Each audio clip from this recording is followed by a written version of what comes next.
Ada Fass man bu ma ko indi woon tey du ma maam Ada Fass tey làmb tey ji waru woon a bañ a génn saako yi maam day jar nga génn saako yi génnaat saako yi pour jaxase Lac de Guiers ak public am day dem ba nga xam ne kii mën na jël def benn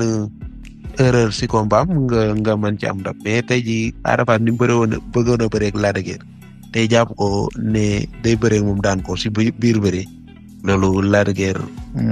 boo tolloowul ak moom doole mënoo koo daane. tey jii bu doon ñoo tollool doole jël na ko sàcc na ko jël tànk bi foo xam ne bu doon kum tollool doole la tey jii kenn waxatu ko même bi mu ko caxabalee noonu bu doon kum tollool doole la kenn waxatu ko. mais tey Lac de Guiers sàcc gi mu ko sàcc doole moo ko fa ba. waaw loolu laa doon wax am sa benn xam bi ñuy seetaan combat moom laa ko doon wax ma ne ko gis nga Ada Fass mii li mu bëgg a def Lac de Guiers xëy na techniquement jaar na yoon de waaye lii ku la ëpp doole mënoo koo daal. mënoo koo daan mënta nekk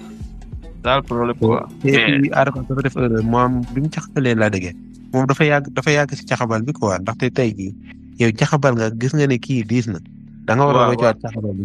jéem a xool leneen quoi mais dafa caxabal yàgg si caxabal bi ba génne caxabal bi ba pare bëgg ko benn quoi takk ko daal di kaltang bi far Lac de Guiers daal koy mbas contre ko mu daanu.